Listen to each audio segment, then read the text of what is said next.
പ്രകൃതി എവിടെ പോയി ഒളിച്ചിരിക്കാൻ ഈശ്വര? ഇനി ഈ മുറിയിൽ ഇല്ലെന്നുണ്ടോ? അമ്മയെ കണ്ടോ? ഞാൻ കണ്ടില്ല. അമ്മണിക്ക് കൊടുക്കാൻ ഞാൻ ഐസ്ക്രീം കൊണ്ടുവന്നിട്ടുണ്ട്. ഇനിയിപ്പോ നമുക്ക് കഴിക്കാം അല്ലേ? ഏതായാലും കുറച്ചു നേരം ഇവിടെ ഇരിക്കട്ടെ. അതിനുള്ളിൽ വന്നാൽ നമുക്ക് കൊടുക്കാം.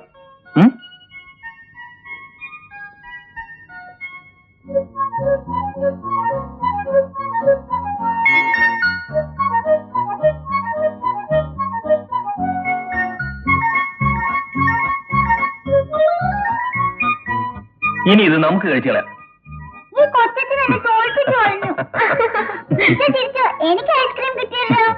മോക്ക് ആന്റിയോട് വിരോധമായിരുന്നല്ലോ, ഇപ്പൊ ഒക്കെ മാറിയോ?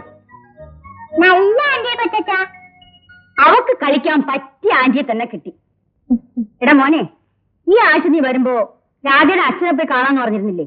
ദിവസങ്ങൾ കുറച്ചായല്ലോ, കാര്യങ്ങൾ എവിടെയൊക്കെ എത്തിയെന്നൊന്നും അറിയാമല്ലോ. അമ്മയ്ക്ക് ഇനി അതിന്റെ ധൃതിയാ. ആഹാ, ധൃതി എനിക്കാണല്ലേ നിങ്ങളുടെ കാര്യമായി പറയുന്നത്. നിന്റെ ഈ ആഴ്ചയിൽ ഒരിക്കലുള്ള വരവൊന്ന് നിർത്തണം. ഞാൻ തീരെ ഇങ്ങോട്ട് വരേണ്ടെന്നായിരിക്കും. അങ്ങനെയല്ല മോനെ, നഴ്സിംഗ് ഹോം തുടങ്ങിക്കഴിഞ്ഞാ നിനക്ക് എങ്ങും പോകാതെ ഇവിടെ തന്നെ ഇരിക്കാമല്ലോ. നിങ്ങൾ ഇന്ന് തന്നെ പോകാന്നേ. അവക്ക് മനസ്സിലാവും കാര്യം പറഞ്ഞ.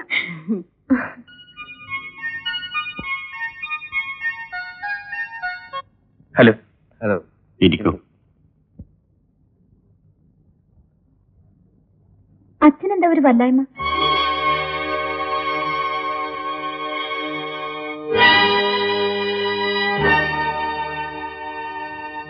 ഒന്നുമില്ല മോളെ. അച്ഛന്റെ കാര്യത്തിൽ എനിക്കൊരാശ്വാസം രാജേന്ദ്രൻ ചേട്ടനാ. അമ്മാവൻ ഞങ്ങളോട് അങ്ങോട്ട് പോരും, അവിടെ കഴിയാം. അതിപ്പോ അച്ഛനെന്താ ഒരു വിഷമം പോലെ? മോളെ, എന്താ പറയാ, എങ്ങനെയാ പറയാ, ഈ വീടും വിട്ട് ഞാൻ... അത് സാരമില്ല അച്ഛാ, മറ്റാരും കൊണ്ടുപോകുന്നില്ലല്ലോ. ചേട്ടൻ ഇവിടെ നഴ്സിംഗ് ഹോം തുടങ്ങിയാൽ അച്ഛൻ ഇവിടെയും വന്നിരിക്കാലോ.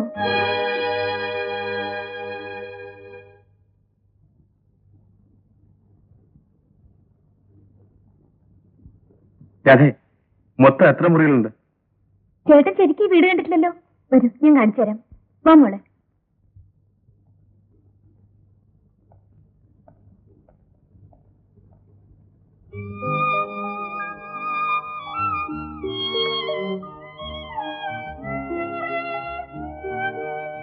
തളരരുത്, സംഭവിക്കേണ്ടതൊക്കെ സംഭവിക്കുമെന്ന് സമാധാനിച്ചു തരൂ.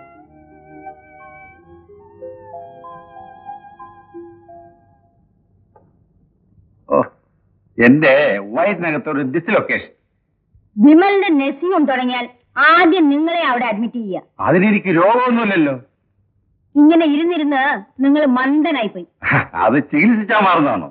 അതുമല്ല സോമനി, ആദ്യം അഡ്മിറ്റ് ചെയ്യുന്നത് കാശ് ഇങ്ങോട്ട് കിട്ടുന്ന പാർട്ടി ആയിരിക്കണം എന്നാണ് എന്റെ അഭിപ്രായം. ആ എടാ, നഴ്സിംഗ് ഹോമിൽ കെട്ടിടം മാത്രം മതിയോ? എന്തൊക്കെ വാങ്ങിക്കൂട്ടാനുണ്ട്? ദേ, വിമലന്റെ കണക്ക് പറഞ്ഞു. തൽക്കാലം 2 ലക്ഷം രൂപയെങ്കിലും വേണം. അത് നിന്റെ വക. നഴ്സിംഗ് ഹോം ഇവിടെ ഒരു പെട്ടിക്കട പോലും ഉണ്ടാകാൻ പോകുന്നില്ല. എന്താ പോലെ നീ പറയുന്നത്? അതിന് കെട്ടിടം അവിടെ നമുക്ക് എഴുതി തരും. വിമലൻ ആരെയും കൂടെ അതിന് പോയിരിക്കുകയാണ്. അമ്മേ, നമ്മൾ കൂടും പഞ്ചരയിലാ പെട്ടിരിക്കുന്നത്. എന്താടാ? ഒന്ന് മനസ്സിലാവും പോലെ പറയടാ. അവളുടെ അച്ഛനെന്ന് പറയുന്നുണ്ടല്ലോ, 4 കൊല്ലം മുമ്പ് ഒരാൾക്ക് ജാമ്യം നിന്നു 4 ലക്ഷം രൂപയ്ക്ക്. ഇപ്പൊ പണം കിട്ടാനുള്ളവൻ അങ്ങയുടെ സ്വത്തിൽ നിന്ന് ഈടാക്കാൻ കോടതിയെ സമീപിച്ചിരിക്കുക. എന്റെ ഈശ്വര, ഈശ്വര, അയ്യോ.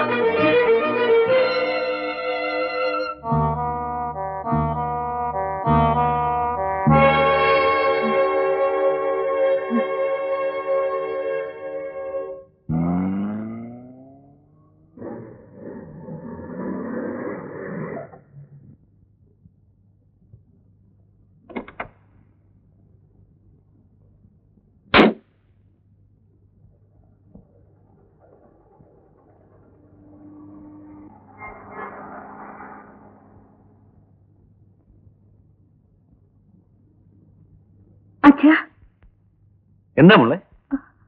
രാധയുടെ അച്ഛനെ രക്ഷിക്കാൻ അച്ഛന്റെ പുസ്തകങ്ങളിൽ വകുപ്പുകളൊന്നുമില്ലേ?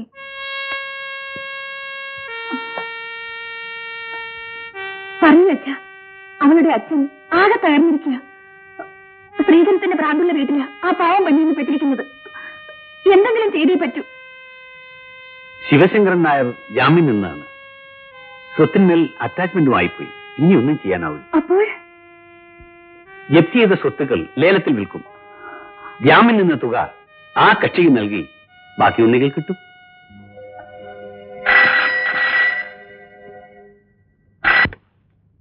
ഹലോ, അതെ, രാജേന്ദ്ര സാറാണോ? എന്താ എന്തു പറ്റി ഉള്ളേ? അച്ഛാ, രാധയുടെ അച്ഛൻ അച്ഛൻ മരിച്ചു.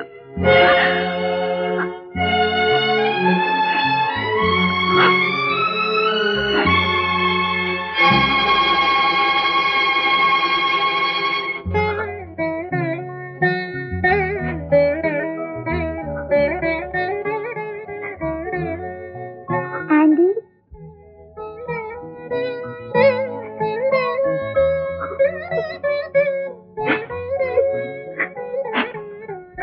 ആന്റി കരയണ്ട ആന്റി.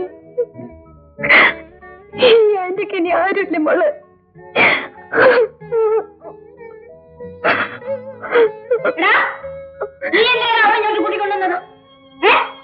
നിന്റെയും നിന്റെ കുടുംബത്തിന്റെയും അടിത്തറയാ അവളും അവളുടെ അച്ഛനും കൂടെ തകർത്ത് കളഞ്ഞത്. അവളിനി ഇവിടെ ആരുമല്ല. ആ വീട്ടിനോടൊപ്പം അവളെയും കൂടെ ജപ്തി കൊണ്ട് പൊയ്ക്കോട്ടെ എന്ന് വിചാരിക്കാൻ പാടില്ലായിരുന്നു നിനക്ക്. ഈ നാട്ടുകാരെ ഇങ്ങോട്ട് നോക്കി പരിഹസിച്ച് ചിരിക്കും. മനസ്സിലാകുന്നുണ്ടോ നിനക്ക്? നീ എന്നൊന്നും മിണ്ടാത്തത് മറുപടി പറയണം. അവളെ എങ്ങോട്ട് പറഞ്ഞു വിടാനാ? അത് നമ്മുടെ പ്രശ്നമല്ല. അവൾ എവിടെ പോയി കളഞ്ഞാൽ നമുക്കെന്താ? പിന്നല്ലാതെ ഇവൻ ചുമ്മാ വെറുതെ അലപലാതി. മോനെ, ഇതൊന്നും ഈ അച്ഛൻ കരുതി കൂട്ടി ചെയ്തതല്ല. ഒരു സ്നേഹിതനെ രക്ഷപ്പെടുത്താൻ വേണ്ടി ഞാൻ അങ്ങനെ ഒരു അബദ്ധം കാണിച്ചു പോയി.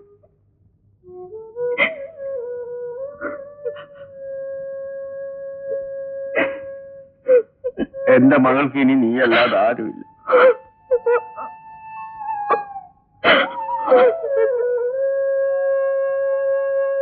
നിങ്ങൾ പറയുന്നത് പോലെ ഈ സമയത്ത് എനിക്കൊന്നും ചെയ്യാനാവില്ല.